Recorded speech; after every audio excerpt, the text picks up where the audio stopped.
All right, I just did. Let me double check. Make sure that. Yeah, everything's good on my end with the sound. I'm just gonna check Twitch, make sure that it says we're live.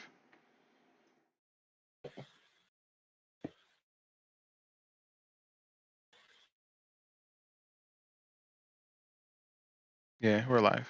Ooh, all right. Perfect. What's going on, DBS fans? It's your boy, Eddie Sandler. Hey, with my boy, Anthony Figueroa. We're about to break down the band list today and get into more DBS talks. We have Andrew Duvall coming in the next 10 minutes. He said he'll be free at 1 o'clock, but we're going to get it started right now. Man, I hear my voice, B. You hear your own voice? Yeah. Oh, I know why. I'm watching Twitch the stream. open? Yeah. I'm like, that was so weird. All right, I'm yeah, listening I'm to like, bro, I myself. hear my voice. All right, yeah. So, without further ado, Figs, man, go ahead and tell us how you doing, bro. It's been a minute, man. Yeah, I mean, it's definitely been a minute. It's difficult, obviously, with only being able to participate in online events, but whenever Bandai throws them out, I try to participate as much as possible and get some time in. But it seems like the PPG events have been going pretty well. So I see you in a lot of the online webcam events. See you top 8 a lot. You won one way back when with Invoker, and then you won another one with Vegito too, right? Nah, I got second place with Vegito. Yeah. Man, you got like what, 2 second places? I had a draw, so I ended up in second place. Nag, bro. So yeah, that was the best of 3 event. Best of 3? Yeah, it was the best of 3 event they did for the finals. That's I ended up That's where you got with second? Legends. Yeah, I got second. We and Legends had a draw.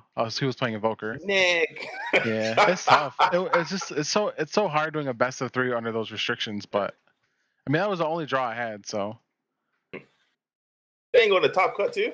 Nah. It just went down to whoever was undefeated or. Standings. Yeah. That was it. Yep. Only standings. Man, I got, bro. So, how do you feel about this ban list, bro? Honestly, it's interesting. I kind of expected them to hit the Trunks overall just because of the fact that like that card just gives VJX so much pressure early on.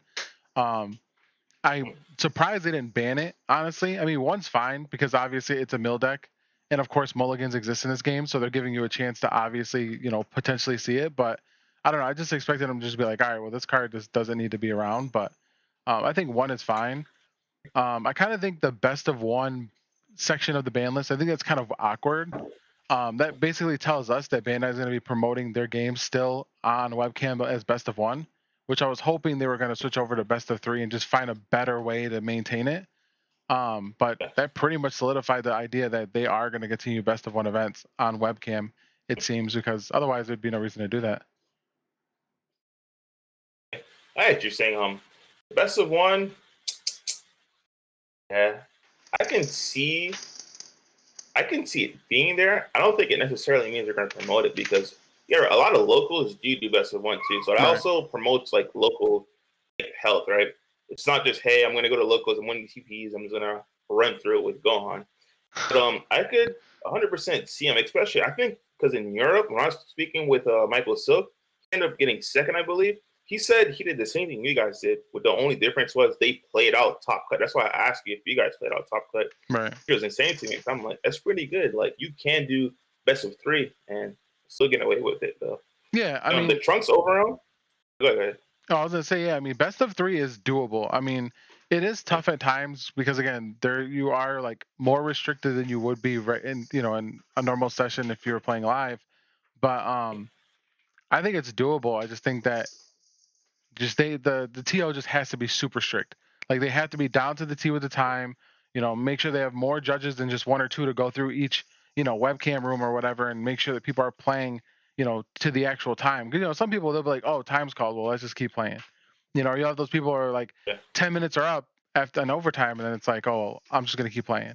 So it's like if they break down and they have more people available to kind of deal with that, then I think that it'd be a little bit more manageable. But I mean, otherwise, best of 1 is fine. Yeah, facts. That's what we're gonna do next weekend. the webcam event, you guys are gonna see it's gonna be really, really strict. Where it's like time is of the essence, right? Because we want to set a precedent for Bandit. Like, hey, you can not only do best of 3 webcam events, but you can also play Top Cut in that same night. But the biggest issue with that is it's time, right? Because you don't really want to start. We're on the East Coast, so right now it's what 12:57. Yep. On the West Coast, it's Cali side is like 9:57. So realistically, you can't really just start early. So I think the standard time should be 12 o'clock Eastern time, because that allows those guys to start it off at 9 a.m. Pacific time, I believe it is over there. And the biggest issue with it is, we understand best of 3s are usually an hour long, but in my opinion, it should be shortened down. For it's online, right? It should be shortened down to 50 minutes, and the extra 10 minutes you get is your hour, and that's it. And if that extra 10 minutes you're not done, I don't care if you just got done whatever it is. You literally have like 30 seconds after that 10 minutes is gone, and it's literally tied, like point blank period. Right. And you just go on from there. So I feel like that's more than lenient for a lot of players, because when time is called, you should have your window open. You should have a timer saying, "Hey, time is called," and stuff like that, and just going from there. Yeah, I mean, most TOs, they use like that cuckoo timer or whatever, or they have some kind of program that they have that allows you to keep track of time, and I like that a lot, because I mean, it's hard to ignore the alarm going off after the 50 minutes, or it's a universal clock, so no one can say, "Oh, well, I started my time at this time." It's universal, so it definitely does help. All right, I'm gonna get Jonathan in here, because I know Jonathan said he doesn't have his stuff. I'm just gonna get him on here. Yeah, and so he's gonna join any second now. I mean, we have talking about the overall Trunks that you hit earlier, bro. Like that Trunks, I'm glad you pointing out to that. Then I found like the glitch, right? Because if they had hit the Vegeta, that Relentless Vegeta, I was so ready to play this is a starter deck Vegeta. It's a 19k crit. No spot. The only difference is you can't tap the one to bring out Splintering Mind. Dude, I was about to still play that bad boy. Yeah, I mean, it's that bad. Right. Yeah, I mean, regardless, the overarm just gives so much value. I mean, it's a swing itself, gives you a free body regardless. I mean, it's two bodies, but obviously with the current use of it, it's 3. So like, let's get into these comments real quick. What do we think with the Jax Kidku engine? I seen a local of mine, Frank Castle, the guy who's in charge of the Vegeta Saiyan Army page. He actually goes to my local. I've seen him play with builds like that. I personally don't like it. It's what I told my team chat earlier, right, guys, with Vegeta. Imagine Vegeta as like an assassin. Like, imagine who's like the best guy you guys know, John Wick, right? Imagine if Vegeta is John Wick.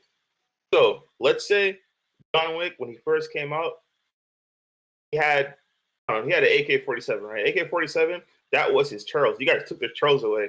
This guy said John Wick said, "Okay, cool, I'm just gonna get a knife." The knife now was the new Trunks Silver Realm into Splinter and all that good stuff. You take his knife away, he's just gonna grab a pencil and keep going from there. Like, it doesn't matter what you grab from John Wick, right?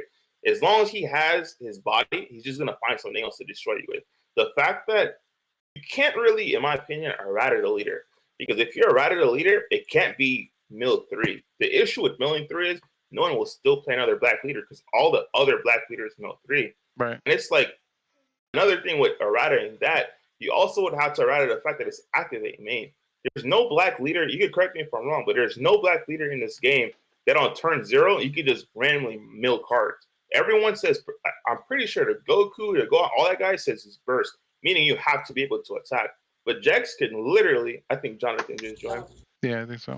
Yeah, that's Jonathan joined. But Jax can literally turn 0. If they lose a die or win it, activate that. Even with burst free, it's not going to matter. Dude. The fact that you can just do that turn 0 is the biggest thing. And not only would you have to errata that, you also have to errata the fact that it's sparking 20. I can't deck out. Because you're forgetting, you take the overall Trunks from me, all my guys are free. I'll just find something else to break the game with. So now I'm just going to put in 4 Majin Buu's Human Extinction Attack. If you were to errata me to mill 3, I'm milling 7. I'm going to attack you, and I'm milling 7, point blank, period. What else am I going to do with that energy? I'm not going to play Trunks anymore, attack 1. There's no point of me whipping it and just having, 4 Vegetas and 4 Flints in mind just be wasted. It's pointless in that time and point. So you would have to errata that. The fact that you can mill on your unawakened side, awaken, and mill it, like, it's too much stuff to errata. That's why, in my opinion, the only way you have to do it is ban it. And do you really want to ban a card and have targets upset at you, all these local gaming shops upset at you, because no one is gonna? It's literally dead. That starter deck is dead. No one's gonna want to buy the starter deck, dude. Like, because if that If that leader gets hit like that, it's okay, cool. Why not just buy the singles? The singles are going to be dirt cheap because no one's going to want to play it. Those starter decks are going to sit on the shelves until the end of the game. So I Yeah. don't think you can errata. Like, people say errata it. To errata that leader, you would have to errata Sparking 20, Mill 5. You'd have to like change the activate main to like burst. Like you would have to attack. Like once Yeah. you attack, you start. I mean, It's too much to errata. You're making a new card. You might as well just ban it and just make a new reboot it. They could also errata the part where they don't deck out, so make it more. Yeah, that's like, what I'm saying. That's literally what I said, Jonathan. You have to errata way too much stuff on that card in order to make it like neutered. But at that time and point, you might as well just ban the card and just put on a reboot leader because it's 100% when a project gets banned. If it does get banned or whatever it is, it's gonna get rebooted. People love that deck. I'm gonna love that deck. Hey, we're rebooting that bad boy. It's gonna get rebooted 100%. So. Oh, just to address some of the comments, this video will be recorded, so anyone who has to, do Christmas stuff, we'll have it recorded, probably throw it up on YouTube. So, but yeah, I agree. I mean, honestly, my opinion, it should have automatically have been a burst auto on the card. Like it being activate main was a mistake, honestly. Exactly. Like, turn 0 be like turn 0. I can have Unison, Blocker, Vegeta. You have one attack. My guys are free. That's Unison, Blocker, Vegeta, and I could just hold in a gate in my hand. So you're not going to touch my Unison. That's turn 0. Like that's other leader. Like you say burst 3, no other leader in the game could do that. I mean, we see the mistake of that even with the Piccolo Surge leader. Like Piccolo Surge leader, he was activate main. He was activate draw. Like you never had to swing. And that's one of the biggest things in this game is that when you get the option to not start your turn by literally just playing your leader's effective draw a card, and not even like, start your about that. Exactly. Like that's the biggest thing is that like when you're literally starting off your turn and not having to actually swing at your opponent, when you don't even have to interact with your opponent at all, and you can just literally go, all right, I'm gonna start using effects. Like usually that's gonna put you ahead because your opponent is not gonna be able to interact. They're not gonna be able to do anything during your turn, especially decks that like I said, like Piccolo Surge, who used to be like look at top card, draw for turn, draw, pass. Like that right there in itself was huge because you never had to let your opponent interact with you during your turn.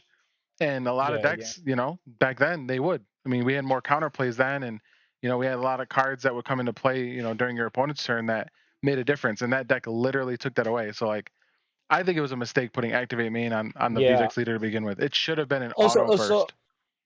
The thing is that the leader is like really versatile. It could be that sometime later on down the line, they make a deck where you can just get value without attacking. Like you can just like spam cards, and the fact that the leader doesn't have to attack, you can make maybe they can transition into a control deck eventually. That they release some kind of cards that they just work by milling cards and just like getting value out of that.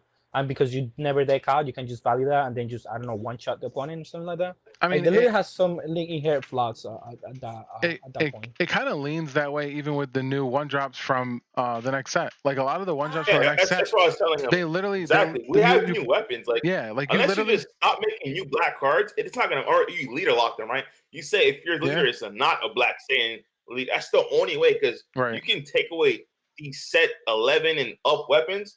If you're making new black cards in set 12, obviously to push set 12, they have to be broken. Why not just put it in the most broken black leader?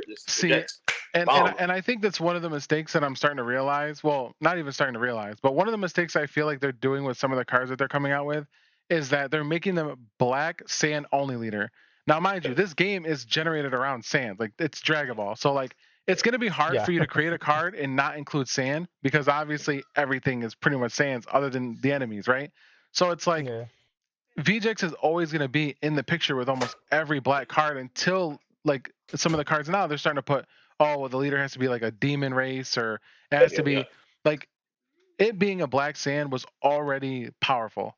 And now a lot of the cards are still saying black sand only leader. And it's like, well, you're coming out with new black sand leaders, but you're forgetting about VJX. You know what I mean? Like VJX is always going to be the best black sand leader. And as soon as you keep printing us cards that keep saying that same category, you're continuing to give it tools. You know what I mean? And I mean, I understand that it's difficult to get away from that because again, black sand is, sand leaders is going to be, for the entirety of this game. I mean, this game's all about sand. So, I think that if they try to be a little bit more specific, which I'm not too upset about, I like generic cards, but I don't like overly generic cards.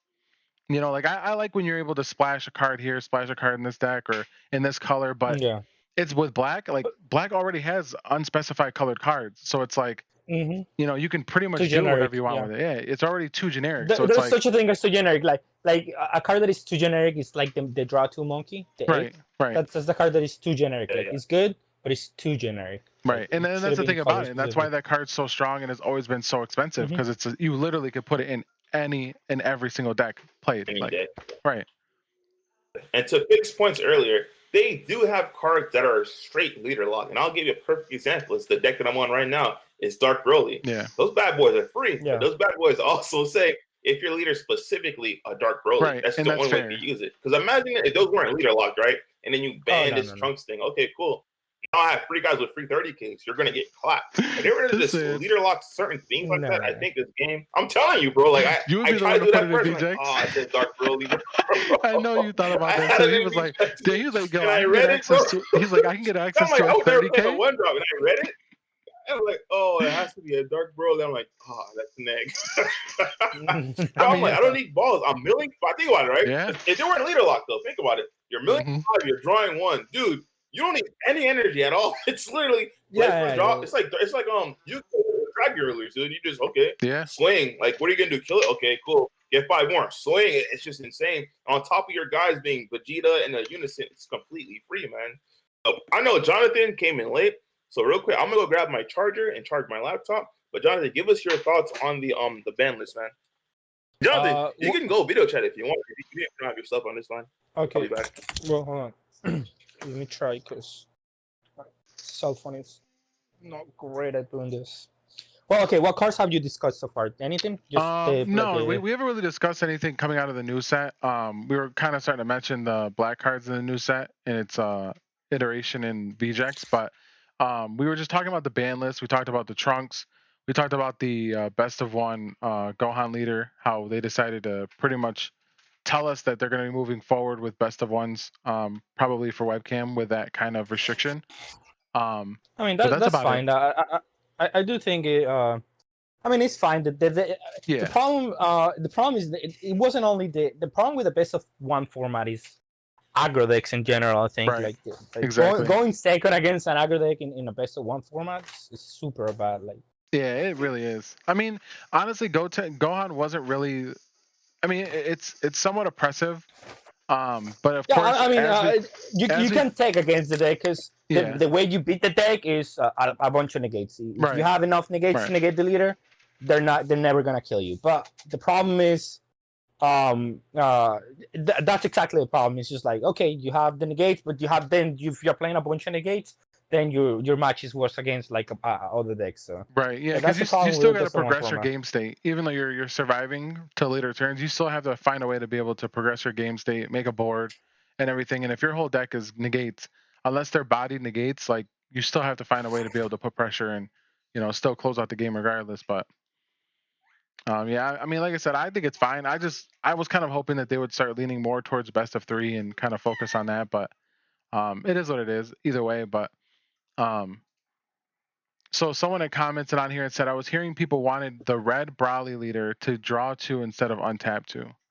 So I don't know if that could be fine. Actually, that'll be great. That is wrong, dude. You snapped. Yeah. The point is that they already have like enough energy. Like they cheat out a lot of energy with the field spell. So like slowing them down, like that they don't brutalize you on turn 2. That I think that's fine. I agree with that. I think it's okay if they just limit the amount of energy they can use. I don't think so, because the games that I did when I was Dark Broly, you're forgetting, right? Dark Broly's issue is once you start having multiple ways to remove their board, they have to give you one card in order to play another one from their hand. So if their hand is at 5, if you KO something on board of Broly, for them to play, their hand's going to be at 3, and they have no way of getting hand advantage, like at all whatsoever, besides obviously super combos, which replace itself. But yeah, no way to generate hand. I disagree. I don't think they struggle with hand size because they have a lot of inherent value. Sorry, inherent value with the 3-drop that brings the 1-drop into the field, search into top 5. Like everything replaces itself I don't think they have hand size It problems. does, but you have to have all those pieces in your hand. That's what I'm trying to say. Because later on in the game, after you have an established board, the chances of you having all those pieces in your hand are gone because it's like, okay, you used it. You know for a fact someone's going to take away whatever piece it is. So yes, you'll have the 4-drop. What are the chances if they take away that 4-drop, whatever it is, you're still going to have more pieces? That's why I said if you have multiple like removals for Dark Broly, it's going to be an issue with them because they can't just say, hey, I'm going to keep doing this and giving you but think about it. Anymore. Think about it, because if you put it like instead of on tapping 2, drawing 2, like what's their turn gonna be? They don't use any cards to like combo off on turn 2. That's the thing. Their turn 2 is gonna be turn 1 Planet Vampa, turn 2 swap 2 dudes. That's it. That's their turn. They're gonna smoke you because every single every single Red Broly player would just take out all their hard negates, play the Piccolo Unison, and have Wolfang Fist and say, I'm tapped out, right? My negates are... You forget, Wolfang Fist is not once per turn. You're not going to get through your swings, like I'm telling you. Red Broly, if you but then they're not killing you in turn 2, though, because they have to play the Unison, and they can only swap once. Their swings are... The thing with Broly, I think the way to fix it is there's no way in hell the red Broly leader Awaken should be able to swing for crit, 20k crit at that while drawing a card. That to me is mind baffling. I'm like, hold on. Yeah. You're just getting it. But my problem with Broly is not that they have the inherent value that they have crit or whatever. Is that they're killing me on turn 2. Like I'm okay with giving out. What you said, Jonathan. You said your problem with Broly is not that they have crit, but they're killing on turn 2. Jonathan, if I give you the same amount of cards as Vegeks versus Broly, if I put the same amount of damage using Vegeks as Broly putting the same amount of damage versus you, you're gonna want to take the Vegeks damage because all that stuff goes to your hand. You can interact with that stuff. When your stuff is getting crit and I'm warping stuff in your hand, it's not possible to come back. Like, yes, you're gonna die on turn 2 for that reason. Think about it this way, Jonathan. What you just said, right? If all those attacks were swinging at you were not crit, are you really gonna die turn 2? Yeah, no, that's the thing. Like, if you're going second, like let's say you're going second against Broly. If you're going second, you're only taking 2 crits. No, 4, no 5. Because if that was the case, because look at this. Turn 1 is the field spell. They cannot attack if they go first. Your turn 2, you get a cards, whatever. Their turn 2 is gonna be play the Unison, and maximum they can swap for one of the crit guys. So that's the leader and 1 crit. That's only 2 crits that you can do. If they cannot they cannot untap energy. And then turn 3, yeah. They can untap too. Okay. That's what I'm saying. Like that solution works. If they cannot untap, then that solution works. Then you get crit twice, and then your turn, you have 2 energy. Maybe you can awaken then, and then you can go from there. Like, okay, you critted me twice, but now I have a turn. My turn 2 is buying an extra turn. Yeah. That's enough. I think that's fair. That's enough. That's good. That's good. I agree with that. But the problem with the current leader right now is that, okay, you crit me 4 times, and also on top of that you have the Unison, and next turn you're gonna kill me, and I don't have no hand because you have infinite energy and infinite things. And it's tough because even with Red Broly. One thing I want to say about the Unison guys, I see a lot of people take out Dark Karma against that matchup. Please don't make that mistake. You leave it in, because if you leave the Dark Karma saying in, they can't ulti you the same turn you have it on board because they have to KO it. Like every turn you have it in, they literally have to +1 to KO it. They have no board removal. Like they have to KO that bad boy. So like when people take it out, you're just making it easier for them. Like, okay, cool. For a fact now, I have +1. I'm just gonna neg and just kill you. So I can kill you. Yeah. It doesn't have to play. It still is an inherent -1. It's like, for you, but you're either losing. Yeah. True, but you're still losing like 1 card from hand and 1 energy by doing that. Losing your life, essentially. Like, bro, you lose that 1 energy and 1 card. You're losing your life. Buy another turn, bro. I'm telling you. I've seen a lot of people do it. I'm like, why? Because it sucks against his deck. It's not optimal. I don't want to say it sucks. It's not optimal, but still, they don't have. That's another thing. I'm actually glad that they didn't ban the Black Masayan. That card is holding out this format. I don't understand why people want to ban it. Every single card. Color that has an issue with it has an answer. Red, you literally will neg it. Everyone has Wolfang Fist. You attack, it's dead. Green, I don't know why green's crying. Green, you have dormant potential for free. That pops 2 Black Mana Saiyans. Like, I don't understand. Blue, what Obuni? If you somehow still playing Obuni, okay, cool. Rest it with Zamasu. I'm gonna smack you 2 times with a 19k. You're not gonna save it off the first. No, that guy is literally just too. just to buy time a little bit. That's not like inherent like problem. Like red shouldn't have a problem with it because they have a lot of minus effects. Green shouldn't have a lot of problems with it. Yellow shouldn't really because they have a lot of tap effects. They can attack into it. They have a monster super combo. I don't know what deck. In reality, the only color that could have problems with it is blue, but blue doesn't really play cards for free. Yeah, they don't care that way. Yeah. So in reality, the card is not that big of a problem. The card is just like it's a well-designed card. To be honest, the card is holding up the format it's right fair. now. Like, 100%. It's a necessary fair card. Yeah, I don't. Honestly, I don't... Yeah. If I were to say something, I ain't gonna lie. If Dark Prime Sand was hit, I ain't gonna lie. I don't think I played I'm not really on, but Jackson Murphy. I think people really underestimate the fact that you play guys for free, and I could just have this one drop and just smack it on board and says, "Hey, you can't play guys for free." Like that's a big turnaround, and that's a big middle finger to your opponent, dude. Like I can do this, but you can try to do it, and you're gonna get smoked. And I don't know. That card is low key MVP. I won't ever not run it at 4 in my decks. But let's get into some comments. Where did you guys leave off? We read off the comment where he was referring to the red Bradley leader and switching it from an untapped 2 to a draw 2. I think let's talk about that leader real quick, period, though. I'm not going to lie. I feel like that leader has the best overall spread on the meta right now. As much as I love my black decks like Dark Broly and the Jags, bro, red Broly's an issue. Like, Dark Broly, I run through everything. But Jags is ran through. But I go against red Broly, it's like, damn, you have to have everything right. You have to have the Mexican Barrel in your hand. You have to like have the 6-drop non in play, the one that warp something, and be able to call it down. They have to not have. You have to do too many things in order to win that game. And Red Broly, in my opinion, is just the only thing that I don't understand about Red Broly is how it hasn't won like every tournament. Like I just don't understand how it hasn't won. I think it's just the players don't know how to sequence that deck. Because don't get it wrong, the ones that have won, even I know Justin is even one of the best or the best player right now, and he plays the deck like a guy, of course, and he played it and hasn't won yet. I've seen a lot of Red Broly players play it, and it's like, okay, I'll just take the extra free turn that you gave me. I was supposed to be dead. That's why, like, every time I test on untap, I never scoop it up because I've seen so many moves and mistakes. I'm like, oh, okay, I'll just live another turn and kill you. Like, 100%, it was this tournament, and I'm sitting against one of you guys, I died. And I'm like, okay, let's just, bro, it's just that bad. Red Broly, I would say, is not autopilot at all whatsoever. Now, coming to the next set, is it the best deck? Oh yeah, the next. I'm telling you, that's why I saw it. I'm like, bro, okay.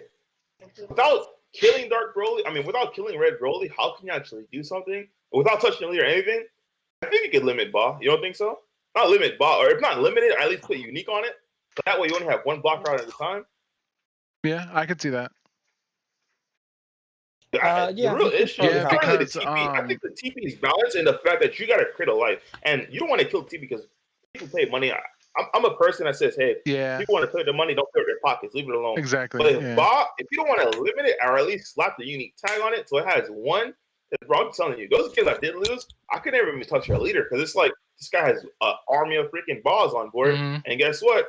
Those army of balls are going to become lethal as hell if the unison never comes in because the unison is going to give all of them fearless hands and all of them have double strike, dude. Those army of balls is like, Jesus Christ, but I feel like, see, that's one of the things that because that kind of takes me back to what Jonathan was saying about how Red Broly hasn't been winning a lot of the events, and I think it's because compared to VJax, a lot of times I've noticed that a lot of people are main decking the I forgot what it's called, the red negate for 20Ks on unison or battle cards.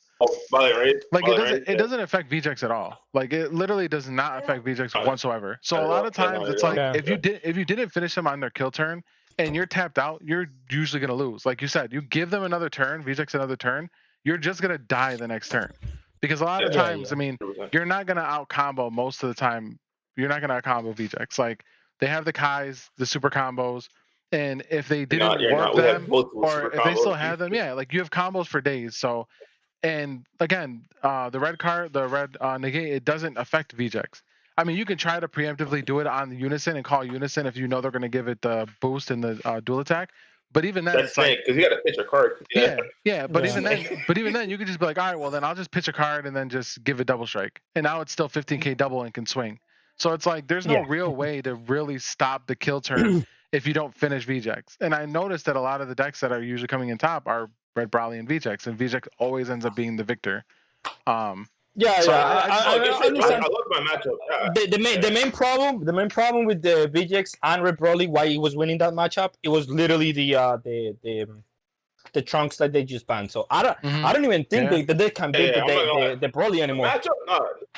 The matchup becomes harder now because you don't have that. Because you're forgetting, right? No matter what you do, whether you swing or not, Broly's gonna put themselves down to 4, maybe even 3. But with Spencer in mind, they were always at 3. Like you knew they were gonna take themselves down to 4. You only had to put 3 damage on board. Realistically, you needed to get lucky and have the unison on board. You give it an all-out combo and you swung with Spencer in mind. That was game. Like there's nothing you can do about that whatsoever. Right. Then now with it being gone, I can still see us winning. It's just not as easy as it is because it's it definitely now I put Red Broly favorable in that matchup. Before I would put like Vegeks because really like the reason they were winning was because of the trunks.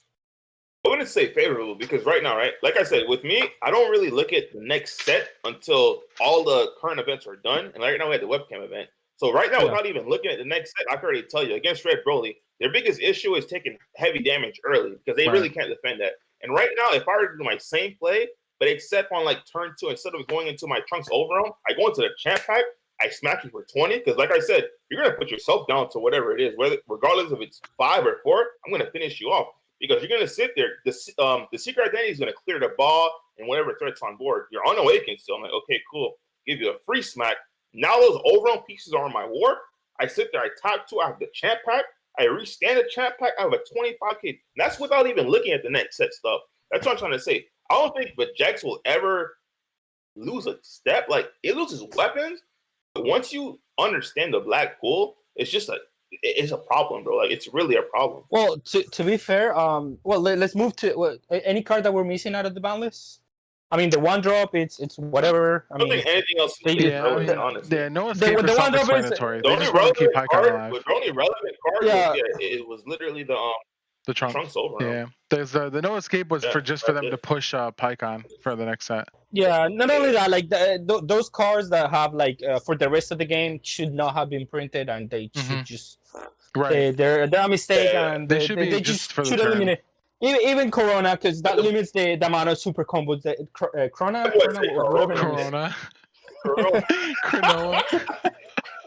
whatever her name is. They should ban that one too, because that limits the amount of super combos that they can. Maybe there's one super combo that they want to do that just brings cards down into the field the same way, but not as powerful. But that still limits the.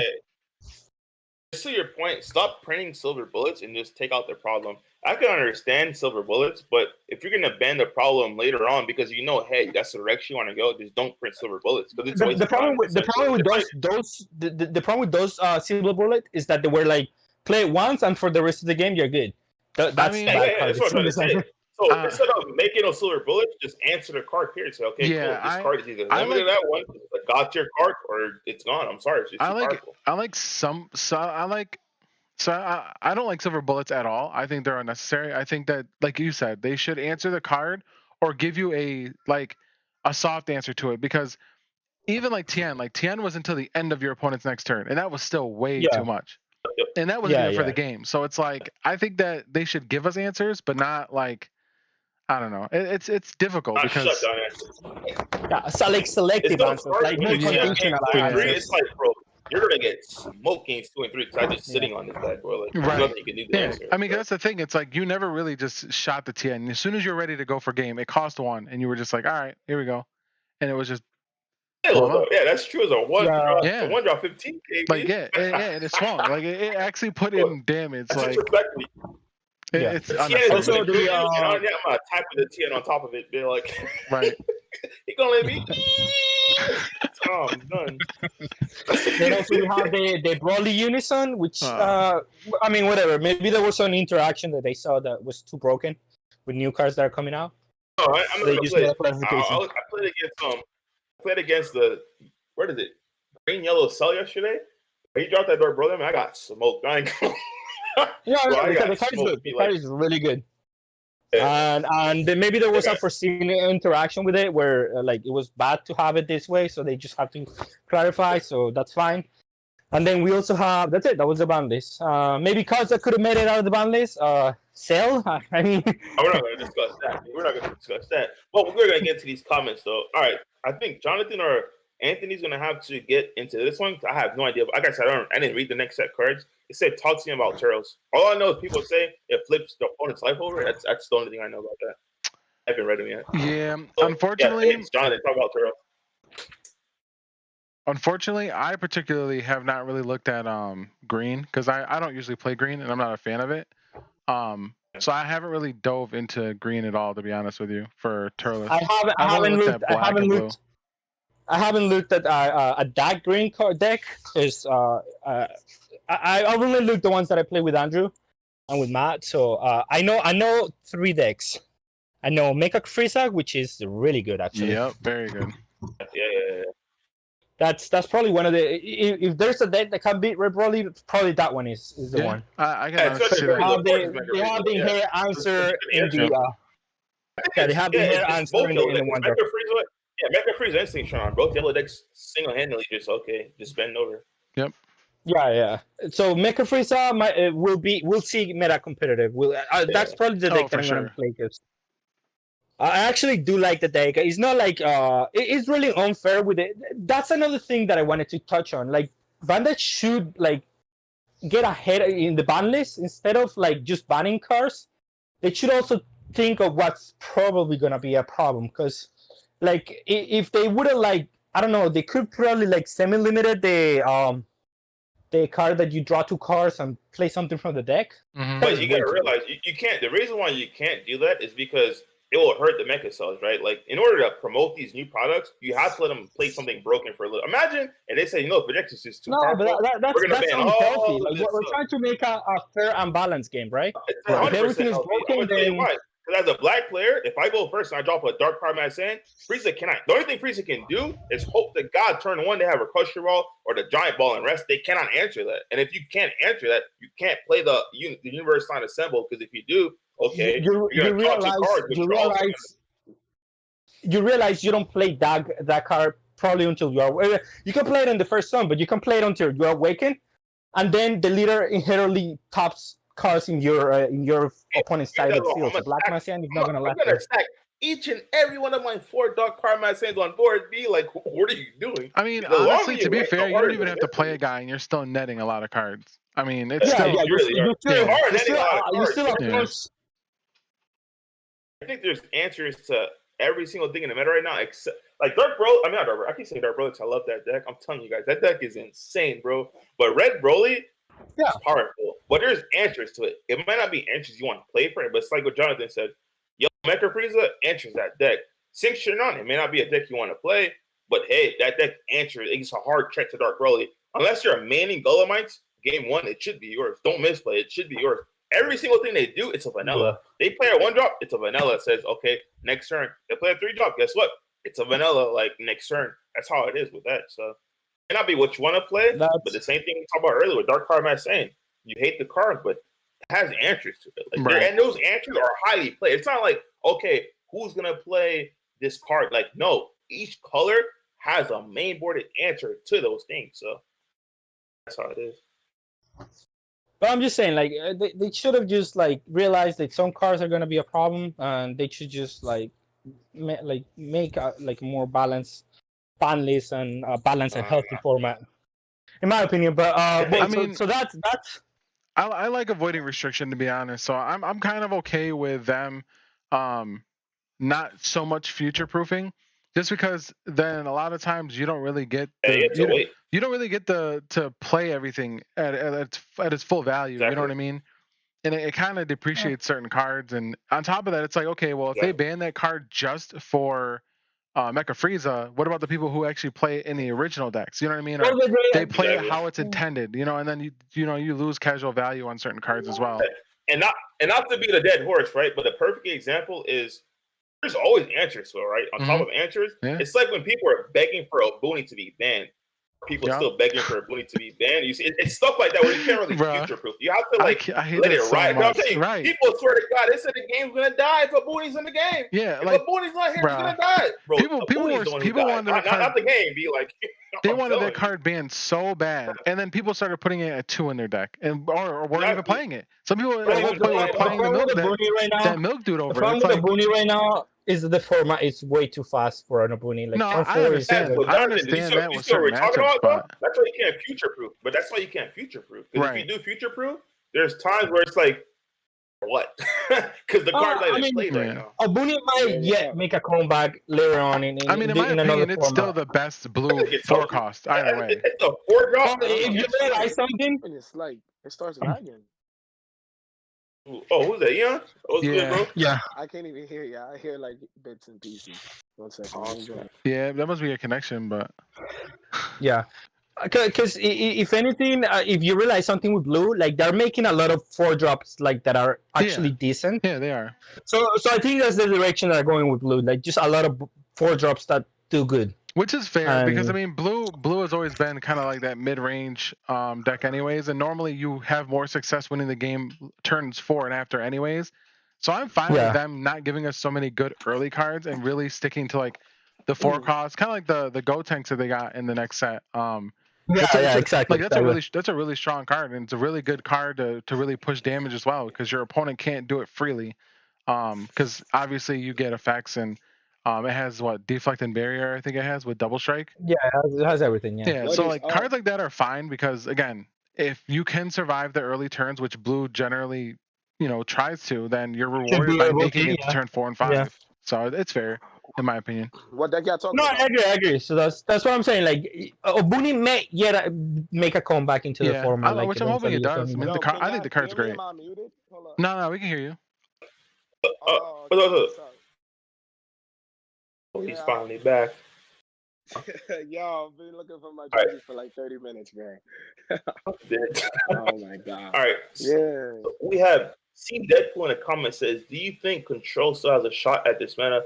Because clearly we can see 100%. I think Control still has a shot. Mecha Frieza is not entirely a control deck, but I think the kill turn is always gonna be 5, regardless of if you have Celcena or not. So I think that's as control as you're gonna get at least in this format. I think. Well, okay. I think there's more control aspects to that, though. In this format, I mean, for one, you got to look at Sin Shimron is a control deck. That's one. You have. Oh yeah. You have Blue Baby, which is a control deck. You have access to obviously Invoker. Legend always. Invoker is, thank you, a control deck, and then. Not for nothing, Garlic Jr. I've been kind of fiddling with it. It's pretty interesting. It's pretty interesting. Yeah, it's decent. It's decent. The new TP did solve a lot of the problems. Expansion pack. Yeah, the expansion pack pretty interesting. Stabilize it, bro. Yeah. They laugh at it, but I'm telling you, I'll sit there with Garlic and bust your ass now. Garlic Jr. It's solid now. I'm telling you. Okay. But I hope. There's a lot of yellow good decks that are gonna make it to 5 mana and be okay. I think. Yeah. So and then, I mean, what were y'all talking about? How do y'all feel about Vijay? Because I know I missed that part of the portion while I was. I think it's why Vijay is still. Everything's so good. The analogy I made with it earlier, Eon, was like the analogy I made with it earlier. I said Vijay is John Wick, right? You can take John Wick's gun away, he's gonna take a knife. You can take John Wick's knife away, he's gonna take a pencil. No. Okay. Hold on. Slow down. I do respect that, and that's absolutely true. The only difference between this is comparable to taking the arm away from Wick. He's still Wick. No. You stop. No, he didn't take an arm. He gave it a scratch. I ain't gonna lie. I put a bandage on it. Hold on. Bro, hold up. He took an arm. This is why. This is why I said it though. I said it because the only way you can take an arm away, Ian, is literally if you say from this point forward, I'm not making any new black cards. Like if they make black cards and they're not tied down and Vijay could abuse it. So not in that way, right? But let's look at Vijay as a deck in general, right? So Vijay doesn't really want to. So we lost a key overrun piece. I've been testing today actually with two different overrun pieces. But essentially, Trunks the heroic prospect, the Trunks, that card is really pivotal in the strategy. Oh, she's peeing. Oh man, that's wow. Okay, let me get up out of here. Sorry. So that's really pivotal in the strategy. Anytime you can special summon reluctant reinforcements from your deck and replace that mill with with a potential not only five other cards but two other cards potentially to come out into the drop because you lost the three, that becomes a huge effect, right? And you're placing a 20k barrier, etc., as early as turn one. That is, and then the biggest thing about Vijay, because Vijay is a very simple deck. A lot of people don't really understand the anatomy of it, but it's a very simple deck. It plays basically to face. It's a basic aggressive deck. The card that puts Vijay over the top is the Splintering Minds. Splintering Minds put him over the top because essentially it gives him not only additional attacking power, but it just puts the opponent in a very, very, very rough spot because they cannot absorb they cannot absorb the damage very as early as his turn ones and turns two, and that's attributed to his mill. But once you take away the overwhelm and the ability to bring out that oppressive combo, with Splintering Minds, it becomes a much better match. And then obviously, like you said, with other decks that can get to turns 4 and 5 and 6, now it becomes an uphill battle for Vijay. So Vijay is still obviously very powerful. No, And you can now, still mind assimilate that. you, you So could hold on. still play the combo. Jonathan, you're not in this. Jonathan, you don't play black. I'm Jonathan dead. don't play black. Let me I tell got you. something This for you, shit though. said, this shit, Eddie said, Let I me, got Hold this, on. I let, got this. let me tell you how you can do it, though. I I'm got something dead. for you, though. No, no, I'm just giving you an idea how you could still play it, though. You could play Hold it on. as a one-off, and then play the 6 mana Overwhelm that I know that. get You it have back to from back, the but you would have graveyard. to go first. You would have to go to our 60 card version on that. But that's not even what I'm talking about now, bro. So All right, go let me ahead. ask you this, Ian. Let me ask you this. What do you think is the worst hit in your opinion? This hit or the U3 hit? The U3 Exactly. kid. Exactly. And it's still alive, right? After U3 got hit, it was still alive. So when Bibbidi got errated, and people said, "Oh snap!" You guys laughed at me, but I told you guys in the Team Talks episode, I said the only difference between the errata Bibbidi and the new Bibbidi was when I attacked per game. Now I have to count my combo instead of saying infinite. All you guys laughed at me, but what happened in the format? It was the same thing I said. The I ain't only gonna front. difference I between laughed. errata Bibbidi and errata Bibbidi was literally when I attack you for a game, I have to tell you X amount game. I don't just shake your hand. I have to say X amount first. Before it was bitty game. Yeah. No, now it's like, okay, I can't front on 10, that. 15, 20. All of you guys laughed at me. You Yeah. guys said Eddie's crazy. And then the format happened. That's Yeah, I exactly did what too. I happened. ain't gonna lie. I'm telling you, dude. Like the deck, I've been playing the I deck did. I forever, ain't bro. gonna lie. The deck is I'm not- insane. As long as the leader is the same and you do not touch the free pieces, you Yeah. understand. Any few black cards you put that's not leader lock will break this deck. Like I didn't even No. look at the.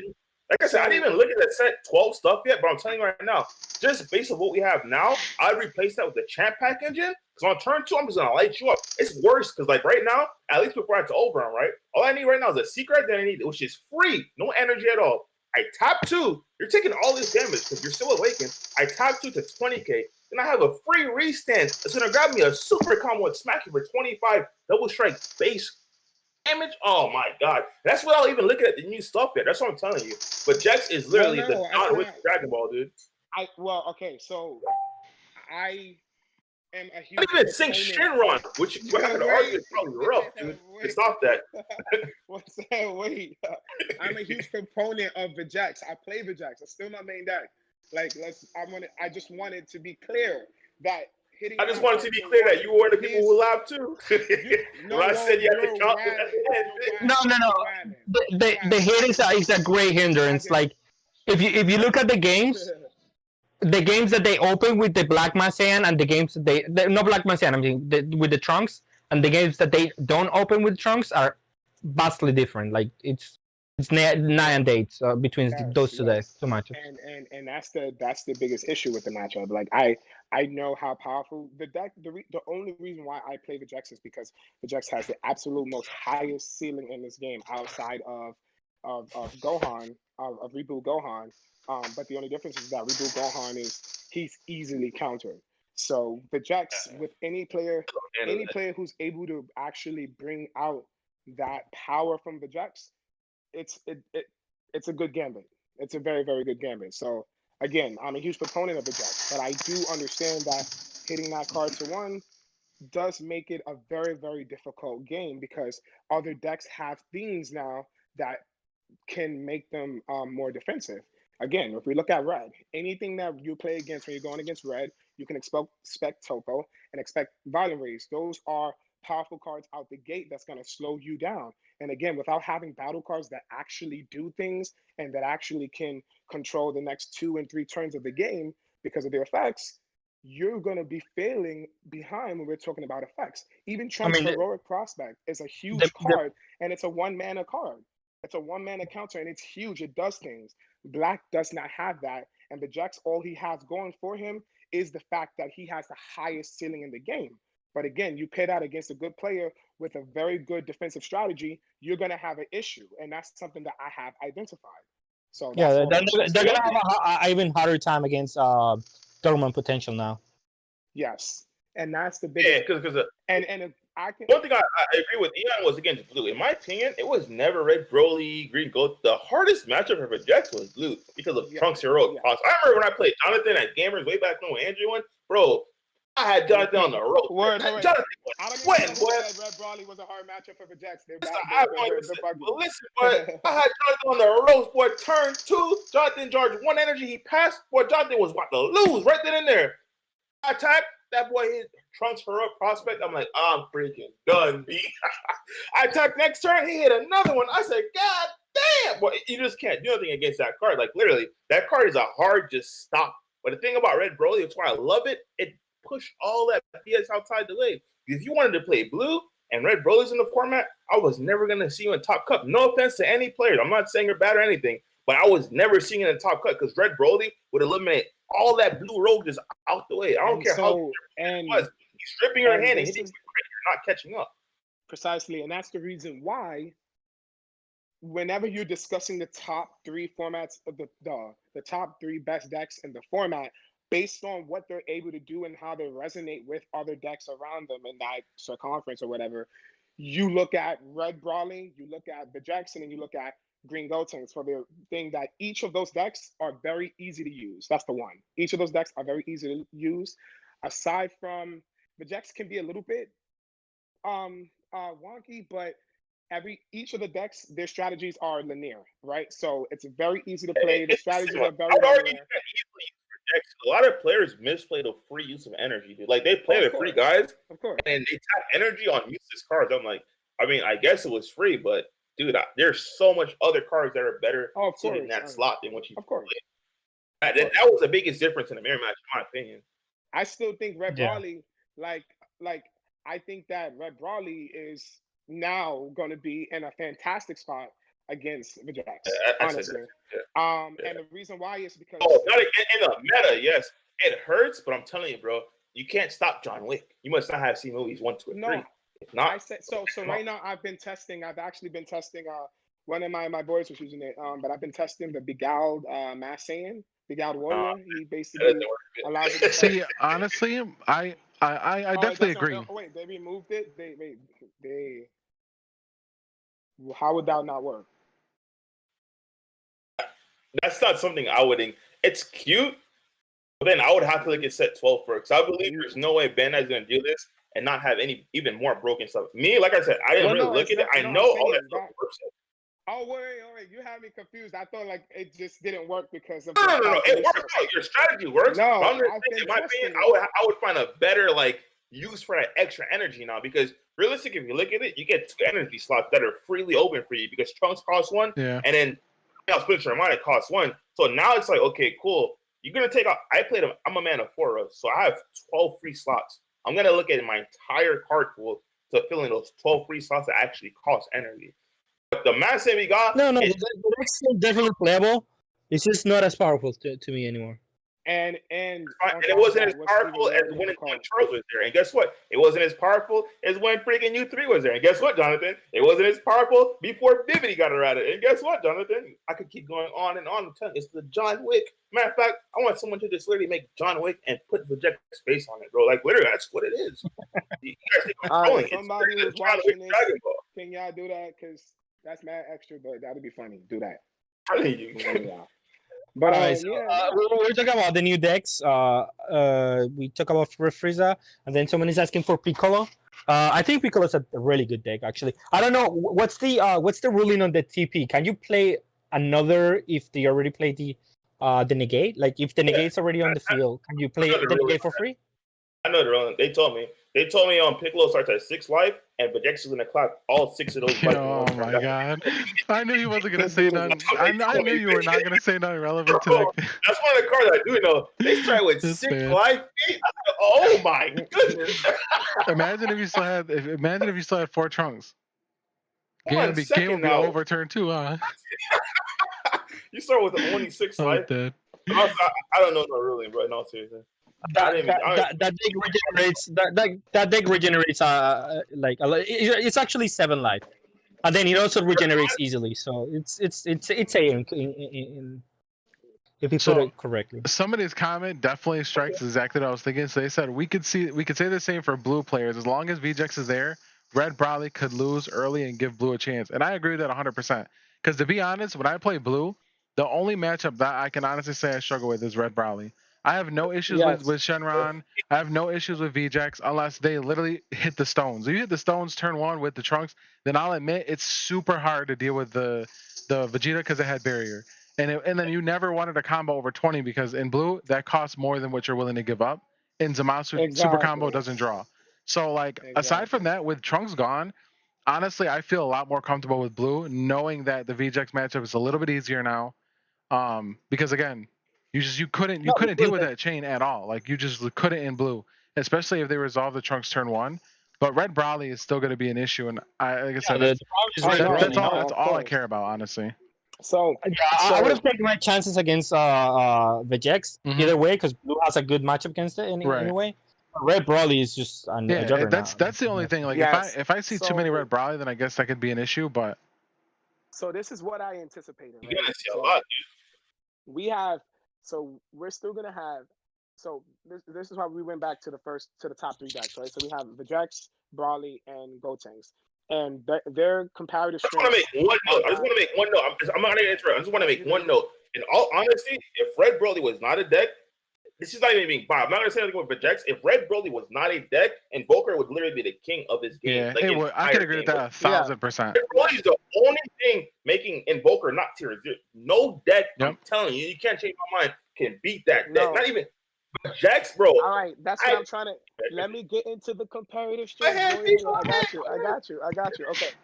So now these top 3 decks in the format, they are the top 3 decks because they're there. No, that's not the case, right? They are interacting with a bunch of things a bunch of other decks that exist and a revolving pattern that are trying to find their way within the top spots.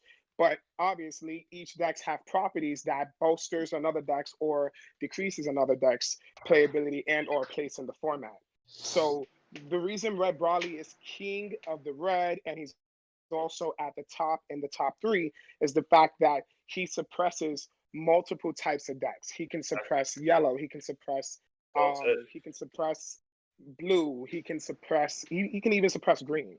Right? The way he plays, he's a very aggressive deck, but he's also a very defensive deck. A lot of people don't apply that in the strategy, but when I built the deck, I applied a very defensive package within the strategy as well. The deck can play at different speeds, right? So it's like cruise control almost.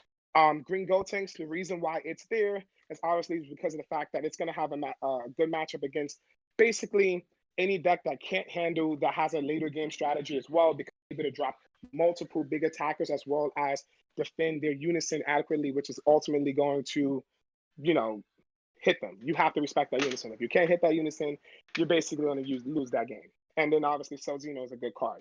And then Vegex has the highest ceiling in the game, even though its battle cards are extremely simple in the fact that they don't really do much things. The only battle cards in that game that you have to really worry about is Splintering Minds. That card is just, if it comes out and you've already taken 4 attacks on 1 energy, you're losing that game potentially by turn 2. And it's very likely that you don't have enough firepower to reciprocate that if you do survive to your turn 3. On the Also, one thing that you haven't spoke about, Eddie, is the thing is Splinter Mind was the best Neon. awakening turn, a best Yes. awakening tool for Yes. the deck. Yes. Without they have to have 20 cards on the graveyard to Yes. awaken. Exactly. And Actually, so That's that huge. that's really yeah. and so slowing them, bless you. So slowing them down is going to Oh, give you time in order to, gather Still look resources, at have Eddie's enough face. energy, etc. So the fact of the part is that those are the reason why those decks remain up there. The reason why Invoker is no longer, it can't fit in the top spot is because it has two decks up there that's doing a lot against it, that's suppressing it. The ooh, Jax, and then ooh, you are the Jax and ooh. I love the Project, but Jax Project is and not holding it down, D. Unless Nah. you Red open up Guardian. multiple trunks, The Jax it and is Red not holding it Guardian. down, D. I listen. I'm a different caliber of player. I'll get the win. I'm not even, Oh, and I'm not even I being love cocky. Project I'm to not death, being D. I'm cocky. telling you, I love Project to death. I've played good invokers with the Jax, and I have not. I'm gonna tell you right now, playing with the Jax in the past in the past 6 months, I've taken maybe like 2 or 3 losses in this past 6 months playing with the Jax. That's one.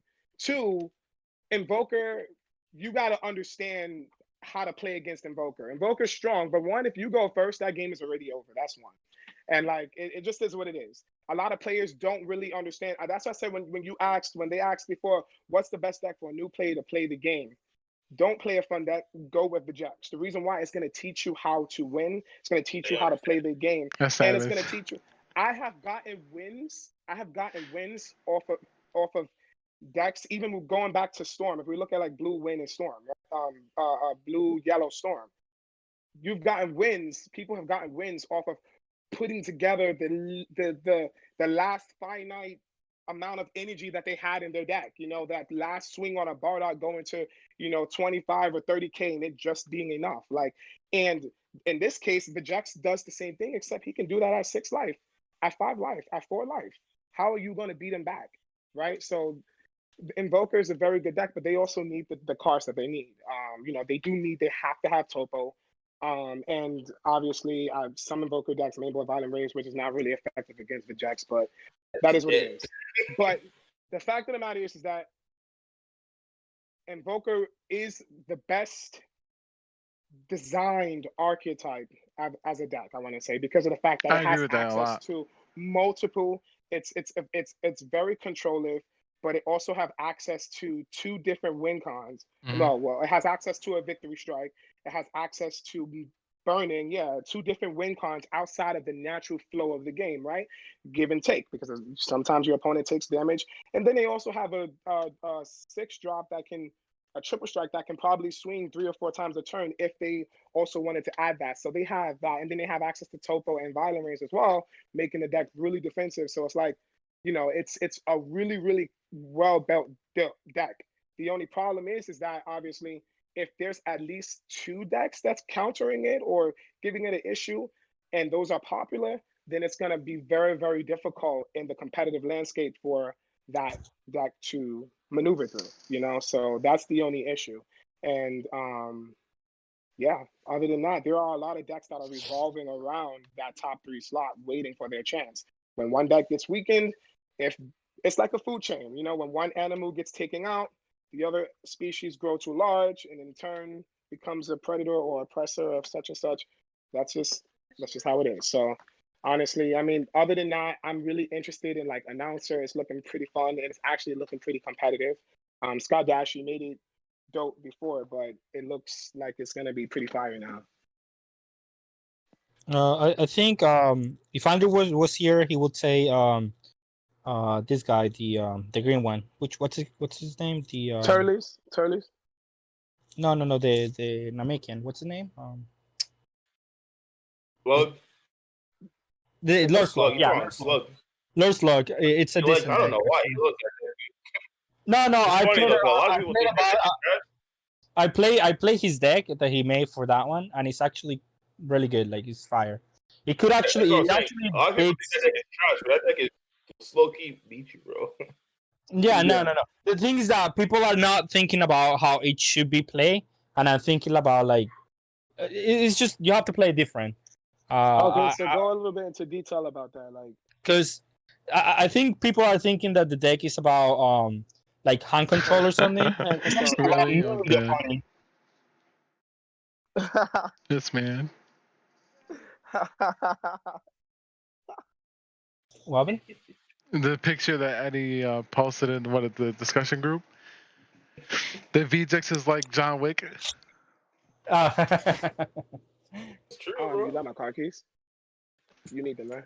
I mean, it's tough. I don't know. You This don't next stay out set too long definitely because has I some got pretty another interesting errand. decks. I'm not too happy about a lot of the blue stuff. I mean, I like the Janemba engine. I think the Janemba engine Right. is actually pretty good.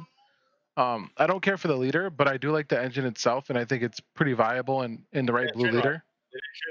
Which engine? Didn't Shenron, the Janumba, get Oh infinite. yeah, that's dope. It's like Yeah, you get get infinite triple whatever. yeah, bro, man. like, You get a bunch. You get a lot of crit attacks off the I played engine. it.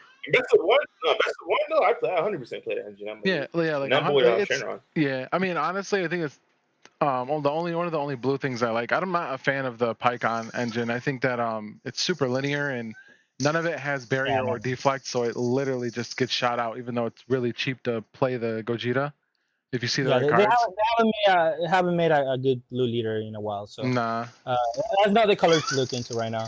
I think the Piccolo is really good too, especially if you can play the negate for free. If you already have one out, the blocker. If you can play another one up for free, that's the nut. Free negates, yes. Yeah. Free negates? Yes. Facts, bro. That's a fact. I'm also It's trash, thinking. but let's take it. I need y'all opinion on King Piccolo and set 12. Red in general. I don't know. I think, like I said, I didn't look at set 12. I don't look at it until probably next weekend's event's over.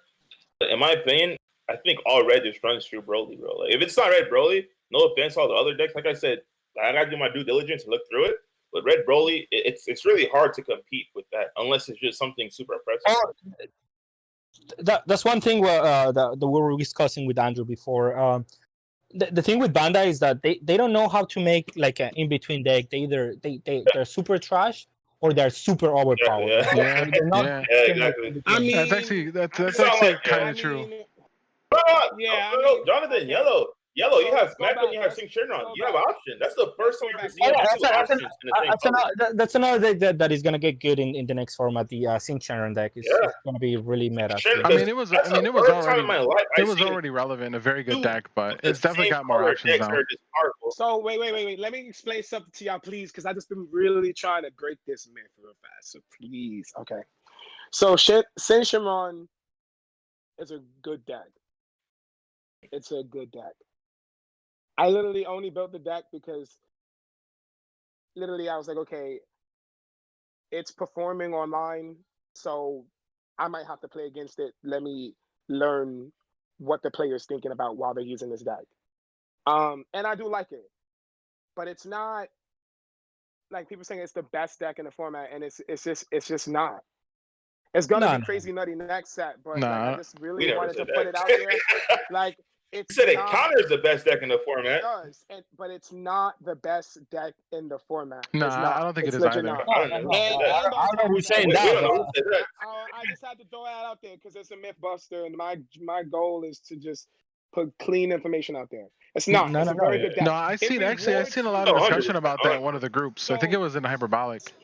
Listen, I don't know who, because best deck is right now. Best deck is either Vegex or Red Broly, like one of the two. Thank you. So I'll tell you, it rewards you for being a very good player. It rewards you. And the same thing with Yellow Gotenks. Yellow Gotenks it was performing when it first came out, but it wasn't really, it was a tier 1.5 deck. Any good player can make the deck feel like a tier 1 because you're playing against a deck that allows that player to really bring out the control aspect of it. And so every event that you're trying to make in that game is almost negated while they keep continuing to do their strategy. And so that's very similar with Sin Shimron, except Sin Shimron is a lot more safer than Gotenks. And so because of that, that's the reason why Sin Shimron is now the vanguard of yellow. When you think of, hey, are there any good yellow decks that, holds the champion? You look like, oh, okay, well, Sin Shimron rose to the top at that point. But again, Cincinnati is in no form the best deck in the format.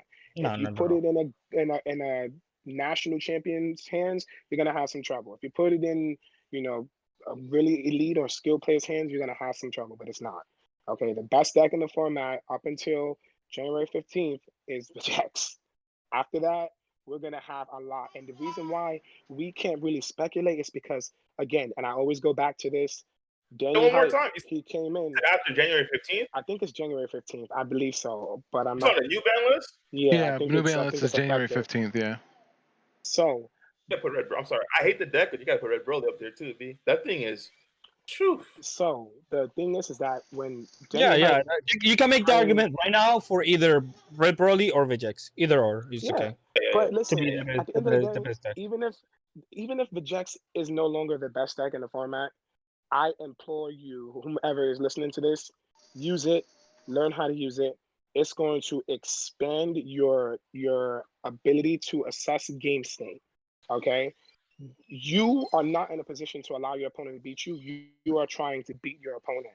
When you're playing with decks like blue, you're saying, hey, you have to try to beat me. If you can't, I win. Okay, so it's a different perspective, and you need to be able to gather both perspectives so that you could grow more well-rounded as a player in general. So I recommend it. Before the deck dies. Eddie, you're wrong. Let me start. Yo. Before- Nah, honestly, there's so many good black cards coming out of next set that I'm really interested to see what Eddie I'm comes just up with, because I bullshit. know Eddie will definitely. I ain't gonna lie. I kind of feel committed though, because I told these boys I was gonna be on Dark Broly. But I'm not gonna lie. Right now, I ain't gonna lie to you, bro. As much as I love Vijx, bro, I be throwing these Vijx players to do with Dark Broly. The only thing you consistently have a problem against is Red Broly, bro. Dark Broly is, in my opinion, in this format, it's right there with Vijx. I'm talking about this entire Green Gotenks was free. Sing Shinron was the freest with a capital. Everything was free, dude. I'm in here. Red Broly was your issue. Blue was not an issue for the sole fact if you have Mecha Barra or you have Super Kamehameha, once they tap those energy for our Trunks, it was game. Like, not only did you lose your Trunks, you're losing your entire hand, because literally I'm just gonna sit there and try to just go through my entire thing. I have that Dark Broly's gonna warp whatever it is. If you have the Goku hit, I'm gonna warp with the Dark Broly. The other one, you lost your Trunks now. I'm gonna warp one from your hand. It was just consistent. You couldn't put an ape in there, because every time my ape goes, I'm not gonna take my tech card, take it out. But that's all I'm gonna say on that. Dark Broly was the sleeper of this format. I'm just mad I found it way too late. I ain't gonna hold you. I'm not gonna hold you. I don't agree with Dark Broly being in the black spot, right? It's not 100%. It's projection. You're right. It's not projection. It definitely is a sleeper. Like it. Slept on, dude. I've 2-0ing everything. That's not right. No, Red Bro. I got my a Swift tool. I ain't gonna lie to you. He blew me out. My boy built the deck, and we were just playing like last week. He just built the deck, and we're just test playing. Me, Eric, and him, and stuff like that, and another one of my boys. And he ran through us. I'm using Vijx. He's using Dark Broly. I'm telling you, Red Broly was the only issue for that deck, dude. I'm not trolling you guys, bro. I love Vijx, but Red. Granted, I drew subpar. I didn't catch Trunks. I think the game would have been different because I've always beaten Dark Broly, but also I helped him build this as well. So it's also like he's a deck building genius. Like my San Jose winning deck, he helped me build. So like that was that. But anyway, the fact of the matter is that like Dark Broly felt really, really strong to play against because I didn't have the Trunks. So I wasn't able to bring out my guys. Now, had I had the Trunks, I would have ran into him. He can't combo. He goes to below 4 life. I swing with Splintering Minds. He goes to 3. And now you're gone. Only way to combo before, you have to know what to combo out of, because if you go to 4 and they have the Trunks on turn 1, you're going to get smoked because you're going to be at 3. You have to defend. But if you're to catch some gravy and to stop the right attack and just stay at 4, dude, Dark Broly is just I'd say Invoker and Dark Broly was just those two decks. If Red Broly wasn't in this format, this thing would be entirely different, dude. Like, I don't think Dark Broly could beat Red Broly, only because, like, bro, I don't look at it as in the fact if a better player plays this deck. I'm looking at it if I were to play myself, or Fizz were to play himself, or Eon were to play himself. Eon version A has Red Broly, and Eon version B has Dark Broly. Red Broly one would always Exactly. That's how I look at things regardless. If you try to say I'm a better player, you're gonna get smoked when you go against someone. If you think about it this way, hey, if I were to go against another version of myself with the same exact decks, what would win? That's how I look at it. Red Broly just too much. There are so that's the reason why best of 3 is the most important format, because like obviously there are things that happen in gameplay, including misplays, and this is something that I've been speaking about since 2017 when I was talking about like that kind of that swinging door that is an opening for opportunity, and how some games pendulum back and forth, and that if you miss that opening, then at that point you're just going to lose the game, and there's probably not going to be another opening window for you to get in and try to change the game or gain stability. And so the thing is that Red Brawly, aside from a secret rare, within the first 2 to 3 turns, depending on how you play against it, if you put enough pressure on Red Brawly, you can put Red Brawly in a really, really bad spot in that game. Red Brawly's biggest strength lies after they get to the So it already has a high level of lethality, right? But once it hits 3 energy, right, that's when it becomes super duper oppressive. And then I believe at 3 energy he can play the secret rare, right? Yeah. So aside from just dropping big battle cards, interacting with your opponent's hands and attacking at them, they do have access to the 6 drop, the 8 drop, etc. So at that point, it just becomes a downhill battle. I mean, an uphill battle for the other deck. And so, even if you look at that matchup against Dark Brawly, they have Violent Rays. That completely shuts them out. So now for the first couple of turns, they are putting out a very high amount of damage while the opponent is not able to do so. And then games 2 and 3, just use your sideboard and it's over.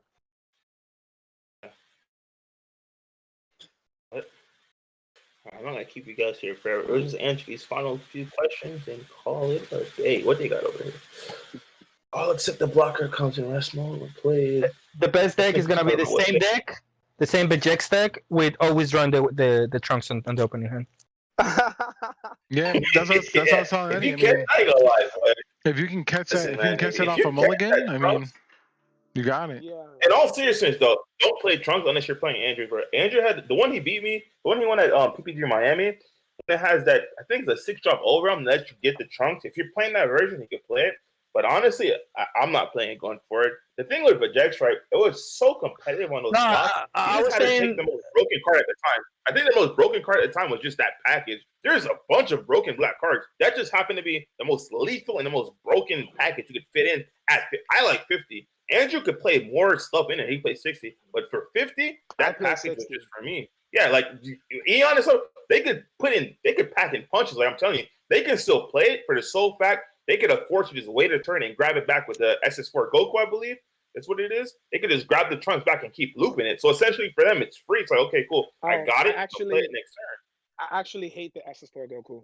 Andrew loves that. Like, boy. Nah. Everybody says his turn on, he plays it, he grabs the trunks, man. I'm trolling. I don't hate it, but I don't use it. I don't really like it. I really want to avoid using overwhelm as much as possible, and only really effective overwhelm cards. So 6 overwhelm is already kind of rough for me, because if I'm not milling, if there's some type of difference or space in between my mills, then I'm gonna lose at least 9 to 10 cards, and that's gonna be rough off of a 6 drop overwhelm. And so I know why it's important, but then that also requires me to put at least 3 in a drop next turn. And then obviously over on my next turn. And then sometimes you might want to make different plays based on how the game state goes, right? Because if you're playing against green, you might want to do something before you drop your trunks overrun, because you fear for a freezer, or you're like, hey, maybe I'm going to get dormant potential. So you might have to use your leader's effect or what have you, and you just lose more drop. So I'm not a big fan of like multiple overwhelms. I have to run Secret Identity. The card is way too strong. It's way too important. Yeah. I ran 8, but I ran 4 Secret Identity, 4 trunks. Dude. I felt like if you didn't catch Trunks, Seaguard anyway was your next best bet. Yes. Because like if they have anything on board, you clear it, and all like I said, I can't explain and express how much value free is in this game. Like I don't know what else to say. Like if at this time and point you don't believe me, Yeah. if you didn't believe me, all those points I kept like I said, each and every single time I talk about Vegex, I get laughed at. But we're saying here, what 3 sets later, dude, and it's still the same talk. It's don't underestimate the value of free. That is the problem with this game. Like they had such a good like energy system compared to other card games. They just decided to ignore that. Like they just like, oh no, everything is free now. If you really know how to manage your energy, it's like what Eon said, bro. If you want to play a deck, play this. It will teach you how to literally master your energy. Like it's so free. Everything you play is crucial. But the fact that you just put broken stuff in, it will teach you how to master this your energy usage and use it in the most efficient way you can use it, man. It's just insanely. I can't just stress it enough, bro. How you know what I think that we should start doing?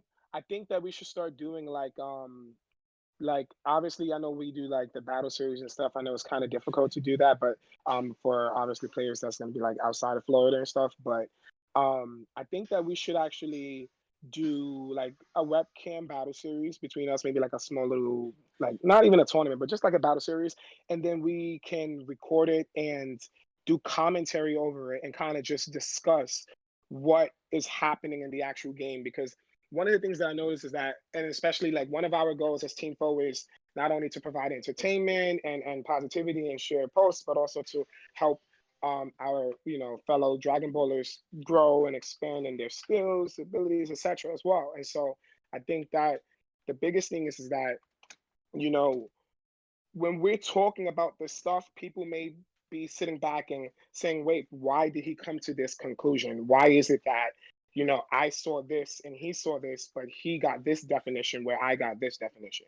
And so I think that it'll be much better for us to be able to display that so that people can understand the language, because there is obviously people do understand the language, but there's something that's a little bit deeper to the surface, and that's the reason why we get a lot of these common misconceptions. And I have a lot of friends that I speak to.